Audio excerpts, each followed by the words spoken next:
नमस्कार, बहुत स्वागत है आपका। आप देख रहे हैं आपकी आवाज और आपके साथ मैं हूं आसिफ शेख। आपकी आवाज में आज बात देश और मध्य प्रदेश में बढ़ते कोरोना के मामलों, अलर्ट पर सरकार और मनमानी पर उतारू माननीयों की।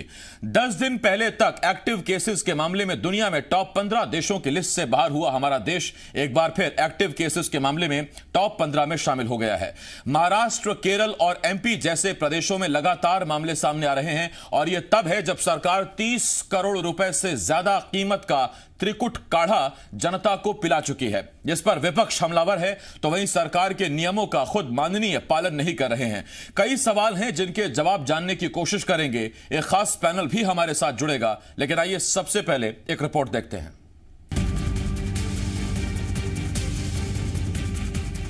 देश में एक बार फिर कोरोना के मामले बढ़ने लगे। कुछ दिनों पहले तक एक्टिव केसेस के मामले में दुनिया में टॉप 15 देशों से बाहर हुआ भारत एक बार फिर टॉप 15 में आ गया है। खास बात यह है कि पिछले 10 दिनों में देश में बढ़े कोरोना केसेस के 80% मामले सिर्फ 5 राज्यों से ही सामने आए। इन 5 राज्यों में महाराष्ट्र और केरल में हालात फिर से तेजी से बिगड़ रहे हैं, जबकि इनके अलावा पंजाब, मध्य प्रदेश और छत्तीसगढ़ में भी कोरोना के मामले तेजी से सामने आ रहे हैं। पड़ोसी राज्यों महाराष्ट्र और छत्तीसगढ़ में बढ़ते कोरोना के मामलों को देखते हुए शिवराज सरकार अलर्ट पर है।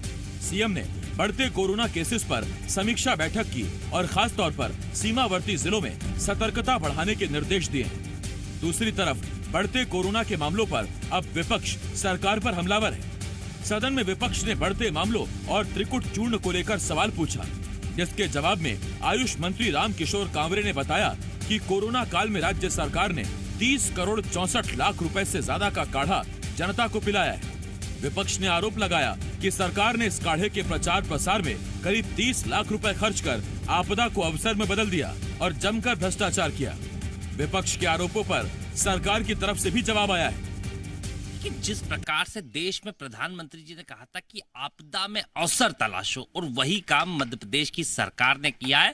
आपदा में भ्रष्टाचार के अवसर के रूप में 30 करोड़ से ज्यादा का काढ़ा बांटने का एक नया Guinness book of world record में भ्रष्टाचार का काढ़ा जो बांटा है उसका एक रिकॉर्ड बनाने का काम किया। स्पष्ट है, लूट सके तो लूट योजना का एक नया अध्याय के रूप में कोरोना के नाम पे लिखा जाए। ये सरकार को बधाई देना चाहिए, आयुष विभाग को बधाई देना चाहिए। लोगों की जान बचाने का काम हमने किया। आप क्या कर रहे थे जब कोरोना फैल रहा था और आप सरकार में थे तो आप ठुमके लगवा रहे थे जैकलिन फर्नांडिस से, और हमने यदि त्रिकुट काढ़ा बांटा तो उस पर इल्जाम लगा रहे हो। शर्म आनी चाहिए जीतू पटवारी और कांग्रेस के नेताओं को। हमने लोगों की जान बचाई है, हमने जनता को काढ़ा दिया है जान बचाने की। प्रदेश में कोरोना के मामले बढ़ते जा रहे हैं। सीएम लगातार समीक्षा कर रहे हैं। कोविड गाइडलाइंस के पालन और मास्क को जरूरी कर दिया गया है, मगर हमारे माननीय हैं कि मानने को तैयार नहीं। सदन की कार्यवाही शुरू होने से पहले एक नहीं बल्कि कई विधायक बिना मास्क के नजर आए, और जब उनसे पूछा गया कि उन्होंने मास्क क्यों नहीं पहना तो उन्होंने गजब बहाने बना दिए। बंधु, मैंने मास्क नहीं लगाया पर मैं गमछे का उपयोग करती हूँ और सारी सतर्कता और कोरोना के सब निर्देशों का मैं पालन करती हूँ और रोग प्रतिरोधक क्षमता मेरी बढ़ी रहे इसलिए मैं वैदिक जीवन पद्धति को अपनाती हूँ। मास्क से मुझे सफोकेशन बहुत ज़्यादा होता है और कई लोगों की तकलीफ़ों को मैंने सुना कि कई तो ज़्यादा मास्क लगाने से भी बीमार हुए। इसलिए या तो हम 2 गज की दूरी से बात करें, कोई पास आता है तो मास्क या गमछा। मास्क से बहुत घुटन होती है, तकलीफ होती है, उल्टियाँ भरने लगती हैं। भाई 99 लोग लगा रहे, एक नहीं लगाए गए तो 99 के लोगों के लिए देख के तो लगा सकते ना लोग, है ना? मुझे ही देख के लगाना है क्या? बढ़ते कोरोना के मामलों के बाद सवाल यह है कि काढ़े पर खर्च की गई मोटी रकम क्या जाया हो गई? सवाल ये, क्या सारी सख्ती, सारे नियम आम आदमी के लिए ही हैं? और सवाल ये, अब सरकार कोरोना के बढ़ते कहर पर कैसे रोक लगाएगी? प्रमोद शर्मा के साथ राहुल मिश्रा, जी मीडिया, भोपाल। सवाल बहुत सारे हैं, सवाल इतने सारे हैं कि पूरा दिन कम पड़ जाए, लेकिन बिना वक्त गवाए सीधा मेहमानों की तरफ रुख कर रहे हैं। हमारे साथ 3 खास मेहमान जुड़ रहे हैं। बीजेपी की तरफ से खातेगांव देवास से विधायक आशीष शर्मा जी, इसके साथ साथ जबलपुर से कांग्रेस के विधायक विनय सक्सेना जी और वरिष्ठ पत्रकार मनीष दीक्षित जी हमें ज्वाइन कर रहे हैं। मैं आप तीनों का बहुत बहुत स्वागत करता हूं। आशीष जी, इसके साथ साथ विनय जी और मनीष जी, बहुत स्वागत है आपका। और आपको यह भी बता दें कि कोरोना कि क्या साइड इफेक्ट्स हो सकते हैं, उसके बाद क्या फीलिंग आती है, उस पर विनय सक्सेना जी भी हमको जानकारी दे सकते हैं। आप अगस्त में कोरोना पीड़ित हुए थे और ऊपर वाली की दया रही, कृपा रही कि अब विनय जी एकदम भले चंगे हमारे साथ बैठे हुए हैं उसी स्फूर्ति के साथ। सबसे पहला सवाल आशीष जी आपसे, उसके बाद फिर विनय जी आपके पास आता हूं। आशीष जी, थोड़ा सा कंफ्यूजन है, अगर सिर्फ हनुमान चालीसा, मंत्र, दुआएं, कुछ और पढ़ के अगर कोरोना नहीं होता है और इम्यून सिस्टम स्ट्रांग रहता है तो फिर स्वास्थ्य मंत्रालय और आयुष विभाग की आवश्यकता क्या है? अगर काढ़ा पिलाकर कोरोना ठीक हो सकता है या कोरोना होगा ही नहीं, इम्यून सिस्टम इतना स्ट्रांग है, तो फिर स्वास्थ्य विभाग की क्या आवश्यकता है? समझ में नहीं आया जरा। आयुर्वेद में आचार, व्यवहार, नियम, संयम, योग, प्राणायाम, इन सबको बीमारियों से बचने के लिए और शरीर की रोग प्रतिरोधक क्षमता और शरीर को स्ट्रांग बनाने के लिए मान्यता दी गई है। इसलिए भारत का जो आयुर्वेद पद्धति है, भारत के जो प्राचीन योग पद्धति है, कोरोना से बचाने में वो बहुत सहायक सिद्ध हुई है। ये मैं नहीं कह रहा हूं, भारत के बड़े बड़े डॉक्टर कह रहे हैं, वैज्ञानिक कह रहे हैं। जहां तक बात है, आयुष विभाग ने जो काढ़ा बांटा वो सिर्फ बीजेपी के लोगों को नहीं दिया, वो आंगनवाड़ियों के माध्यम से, आयुष विभाग के माध्यम से पूरे मध्य प्रदेश में गरीब आदमी तक बटा है। उसके लिए कोई पैसा सरकार ने नहीं लिया और फ्री में अगर काढ़ा बांटा है और उस काढ़े के कारण इम्यून सिस्टम अच्छा हुआ है, कोरोना जैसी महामारी से लोग बचे हैं, तो कांग्रेस को तो धन्यवाद देना चाहिए कि हमारे आयुर्वेद और हमारे आयुष विभाग ने इतने अच्छे से काम किया है। कांग्रेस तो इससे ज्यादा पैसा खर्च करके मध्य प्रदेश में आईफा अवार्ड कराना चाहती थी। बड़े बड़े विज्ञापन कमलनाथ जी के पेपर में लगते थे। अगर कोरोना के और आयुर्वेद के प्रचार के लिए मध्य प्रदेश की सरकार ने कोई पैसा खर्च किया है तो उस पर कांग्रेस को आपत्ति नहीं होना चाहिए। ठीक, आशीष जी, अगर इस त्रिकटु चूर्ण से इतने ही चमत्कारिक परिणाम हमें देखने को मिले हैं, तो क्या वजह है कि देश हमारा जो टॉप 15 से बाहर हो गया था एक्टिव केसेस के मामले में दुनिया में, वो एक बार फिर शुमार हो गया और उसमें 5 जिन राज्यों ने सबसे महत्वपूर्ण भूमिका निभाई, उनमें महाराष्ट्र, केरल के बाद मध्य प्रदेश भी शामिल है। बाकी राज्यों में त्रिकटु चूर्ण नहीं बटा है, लेकिन मध्य प्रदेश उन 3 राज्यों में से है जहां सबसे ज्यादा मामले सामने आए और उसके बाद हमारा देश एक बार फिर एक्टिव केसेस के मामले में टॉप 15 में शुमार हो गया। देखिए, मध्य प्रदेश में मई माह से त्रिकूट चूर्ण बंटना चालू हुआ था और आप देख रहे हैं लगभग 8 महीने का समय अभी तक हो चुका है। और जहां तक बात है कोरोना के मामले बढ़ने का कारण है, तो उसमें सबसे बड़ा मैं मानता हूं कि एक तो सामान्य जनजीवन की ओर मध्य प्रदेश बढ़ चला है। पूरे देश में जनजीवन सामान्यता की ओर चला गया। लोगों जो मास्क लगाकर घूमते थे आज से 1-1.5-2 महीने पहले, उन्होंने मास्क का पूरी तरह से परित्याग कर दिया। और मास्क लगाना जरूरी है, हाथों को सैनिटाइज करना जरूरी है और डिस्टेंस का पालन करना जरूरी है। ये मध्य प्रदेश क्या किसी राज्य में इसका गंभीरता के साथ पालन नहीं किया गया, इस कारण ये बीमारी अब वापस से फैलने लगी है।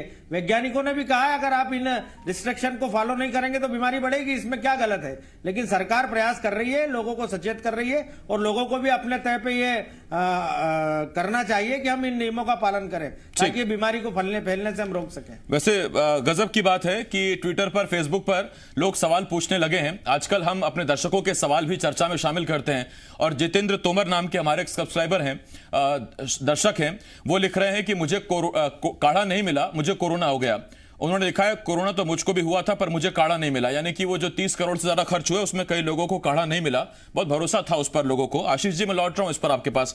विनय जी, ये जो काढ़ा बटा था, तो ये चमत्कारिक काढ़ा कांग्रेसियों तक नहीं पहुंचा क्या? जो कुणाल चौधरी इस पर बयान दे रहे थे, निशाना साध रहे थे, मुझे याद है कुणाल चौधरी खुद कोरोना संक्रमित हो गए थे।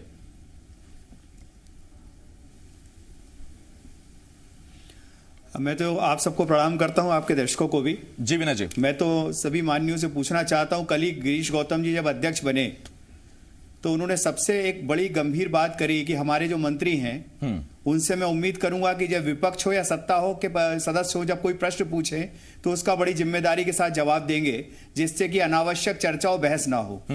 अब जब जीतू पटवारी जी ने कोई प्रश्न किया है, कुणाल चौधरी ने प्रश्न किया, अगर जिम्मेदारी के साथ ये बताया गया होता कि काढ़े के टेंडर कब हुए, काढ़े की सामग्री कितने की खरीदी गई और उसके लिए आदेश किसने दिए और उसमें 30 करोड़ रुपए की जगह कितने लोगों को कितनी राशि का काढ़ा बांटा गया, तो मुझे लगता है ये अनावश्यक बहस की जरूरत ही नहीं पड़ती।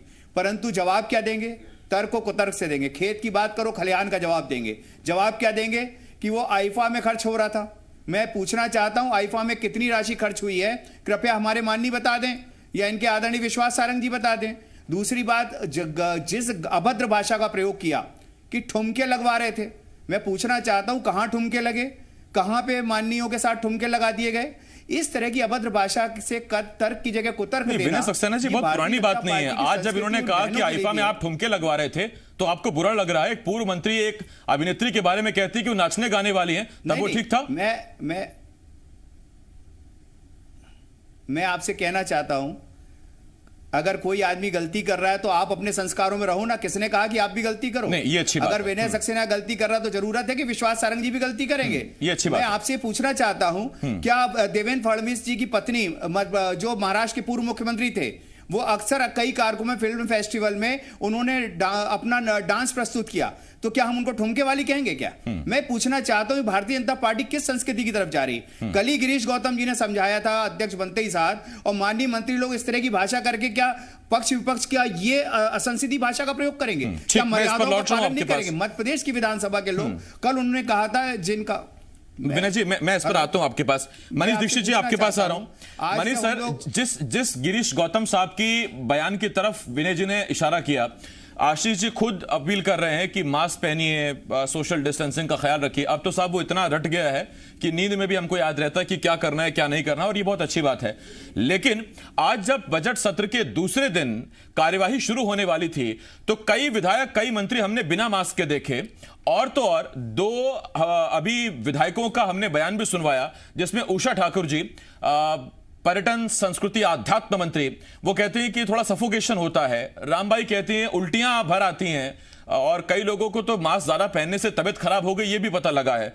तो ये सोच जब माननीय दिखाएंगे तो फिर नीचे उनको मानने वाले, उनका अनुसरण करने वाले फिर क्या सोच दिखाएंगे?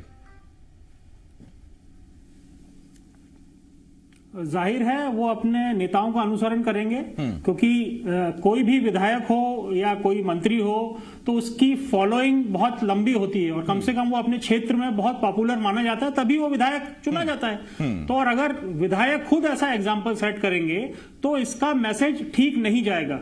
दूसरी बात यह है कि जो गिरीश गौतम जी अभी नए अध्यक्ष बने हैं, और अभी हम इस कोरोना संकट से बाहर निकल गए थे, फिर से ये जो रीअकर हो रहा है मध्य प्रदेश में, और इस बीच में जो विधानसभा ऑर्गेनाइज की जा रही है, तो उनको भी ये निर्देश जारी करने चाहिए कि विधानसभा में हाउस के अंदर क्या प्रोटोकॉल रहे। जो सोशल डिस्टेंसिंग तो ठीक है, आप नहीं कर सकते क्योंकि सीटें बगल बगल में, कम से कम जो मास्क है वो तो लगा के रखें, क्योंकि क्या होता है उनको देखकर बाकी जनता भी इस तरफ प्रेरित होती है कि यार जब ये लोग नहीं लगा रहे तो हम क्यों लगाएं, क्योंकि इंसान वो भी है, इंसान हम भी है। तो ये थोड़ा सा स्ट्रिक्ट जो बीच में ये हो गया कि जब हम थोड़ा सुधार की तरफ आने लगे तो इसमें थोड़ा ढिलाई कर गई, और जो आदरणीय प्रधानमंत्री जी भी कहते हैं कि साहब ढिलाई नहीं करनी है अभी, तो यहाँ जो ढिलाई हुई उसका हमको खामियाजा भुगतना पड़ा है। जहां तक जो आपका विषय था काढ़े वाला, तो अगर काढ़ा इतना ही, भाई काढ़ा बांटा, सरकार की इंटेंशन बहुत अच्छी थी, उससे इम्यूनिटी बढ़ी होगी ऐसा दावे किए जा रहे हैं, मगर मेरा छोटा सा एक क्वेरी यही है कि अगर इतना ही वो इफेक्टिव था तो मुख्यमंत्री जी खुद कोरोना से पीड़ित हुए थे, काफी सारे मंत्री विधायक सब हुए थे, तो क्या इन लोगों ने काढ़ा का सेवन नहीं किया क्या?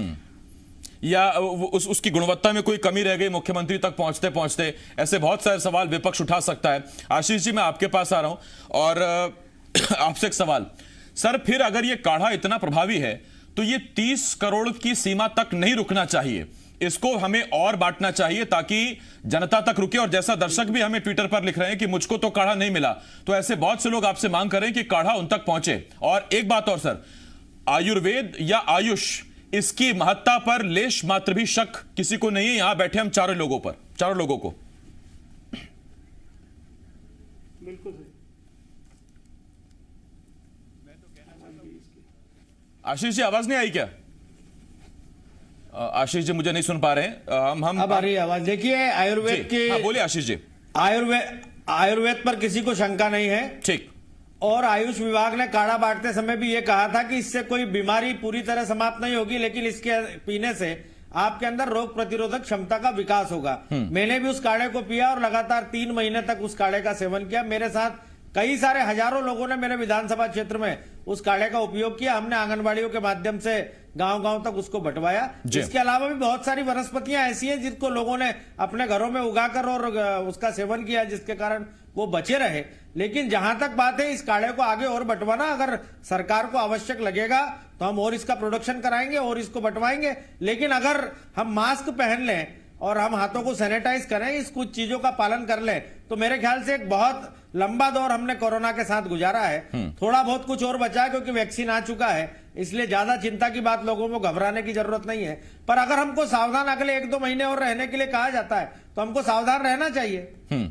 आशीष जी, अब जरा इस पर एक सवाल मैं आपसे और पूछता हूं। आपने मेरे पहले सवाल के जवाब में कहा था कि लोगों ने ढिलाई बरती है, उसी वजह से कोरोना बढ़ा है। सर, लोग ढिलाई बरतें तो जिम्मेदारी किसकी है पालन करवाने की?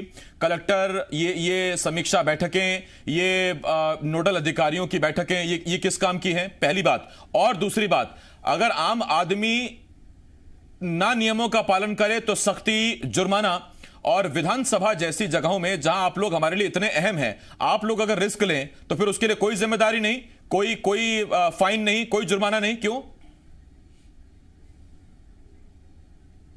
देखिए, जनप्रतिनिधि को आदर्श प्रस्तुत करना चाहिए। हम सब मास्क लगाकर रहते हैं अपने क्षेत्र में, क्योंकि हमें प्रतिदिन हजारों लोगों से मिलना होता है, उनके बीच जाना होता है। कोई लोग नहीं लगा रहे हैं विभिन्न कारणों से, तो उनको भी लगाना चाहिए। जहां तक बात उषा ठाकुर जी की है, वो मैं देखता हूं उनका बहुत संयमित जीवन है। सुबह बहुत जल्दी उठ जाती है, योग प्राणायाम करती है, पूजा उपासना करती है, और इस कारण उनको कोरोना ने बिल्कुल छुआ नहीं। लेकिन इसका मतलब यह नहीं है कि हम लापरवाह हो जाएं।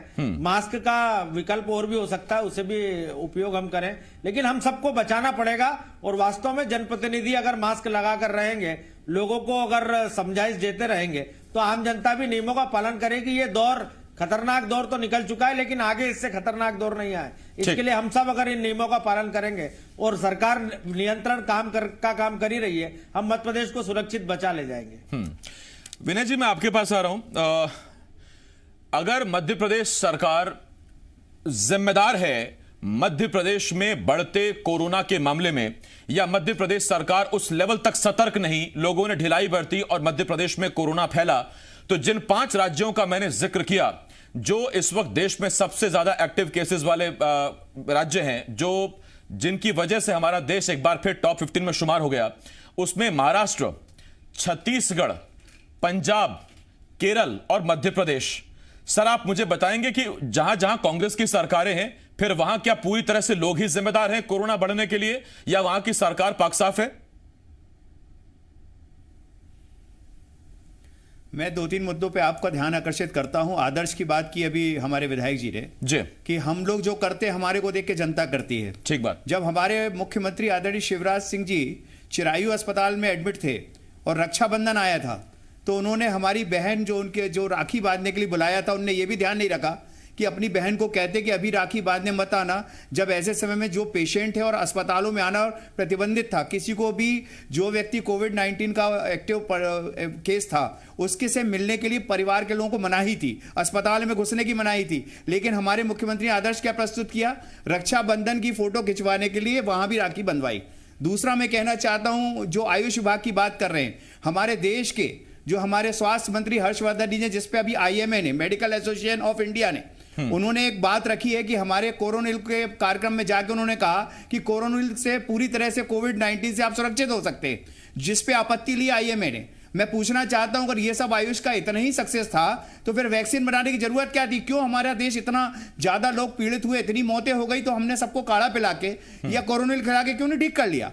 तीसरी बात मैं कहना चाहता हूं, ये बात सरकारों की नहीं है, ये गैर जिम्मेदारी की है। मैं पूछना चाहता हूं, अभी अन्य एक मंत्री जी की आदर्श प्रस्तुत कर दिए, तो क्या जब शहर में जब हमारे लोग बगैर मास्क लगाए जो चालान काटे जा रहे हैं, उनसे पैसा वसूला जा रहा है, क्या उनसे पूछा जाता कि आप बड़े संयमित जीवन वाले हैं तो हम आप पे जुर्माना नहीं लगाएंगे? तो क्या ये मंत्रियों पे लागू नहीं होता? मैं ये पूछना चाहता हूं, आदर्श किसको कहते? आदर्श तो नियम कानून सब पे लागू होता है ना, तो वही मंत्री जी पे भी लागू होता। अब ये तो कोई पुलिस नहीं पूछती ना एक आम आदमी से कि साहब आप जो है सही में जीवन जी रहे, तो आप जाइए, हम आपका जुर्माना नहीं लगाएंगे। मनीष जी, बड़ा इंटरेस्टिंग पॉइंट उठाया, आखिरी 30 सेकंड दे पाऊंगा मैं आपको। ये बहुत अहम पॉइंट उठाया कि संयमित जीवन देखकर या संयमित दिनचर्या देखकर चालान नहीं कटते। चालान कटता है कि मास्क पहना है कि नहीं पहना है। अगर आम आदमी के लिए नियम कायदे हैं तो माननीय भी मनमानी नहीं कर सकते।